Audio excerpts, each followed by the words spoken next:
pa kita inaantay. Hindi mo ba napapansin? Ay, nagpakipot pa siya. Alam mo naman, di ako makakatulog kapag... Ano?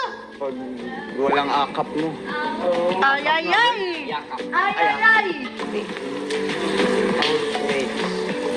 Night dyan. Sige, sige. Ayan ang bata. Oh, ayan. Sige, mag-hug ka na dyan.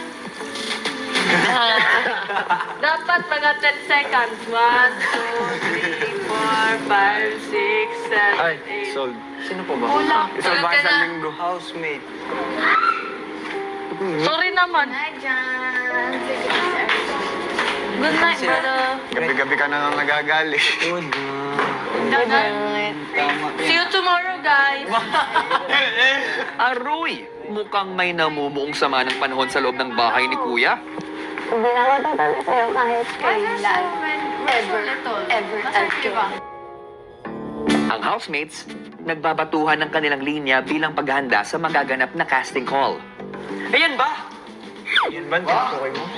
Yan ba yung babaeng sinasabi mo na hindi mo kaya ipagtapat yung nararamdaman mo sa kanya? Yan ba, JM? Hindi. Ayan ba? Si Ate Jess ba? Ako ang nililigawan dapat. Yun dapat ang usapan natin, Binsoy. Ikaw yung nililigawan. Pero bakit parang ikaw yung tumitiklop ngayon?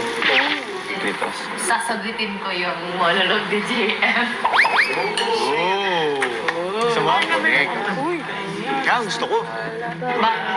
Ba't hindi na lang siya yung sagutin mo? Ay, ay. Let's Ano go. ang sasagot ko? Wala namang tanong. Oo, hindi lang. Mahal mo ba sa JM? Nararamdaman ka ba sa kanya? Oo, hindi lang. Grabe naman yun. Oo, hindi lang ang sagot, Ate Jazz. Oo, hindi. Teka lang, magsusulat lang ako. Tuloy. Oo, hindi. Grabe naman kayo. Gusto mo na ba? Si John Mark. Bakit ako ba magsasagot? Uy, nabasag. Gusto mo na ba? Gusto mo ba siya? Bakit Gusto ko kumain. Bakit ayaw mong sagutin? Bakit ko sasagutin? Simple lang naman yung tanong ko ah. Mali ang, Ay, a trap. mali ang, ano nyo, ang question. Eto na lang, Ate Jazz. Napapangiti ka na ba ulit ni JM? Napapangiti ka na ba ni JM? Ang tanging isasagot mo lang, or oo. Sa pagkakaalala ko, parang na-miss mo raw ako, Jazz. Oo. Sino bang nagsabi? Ako.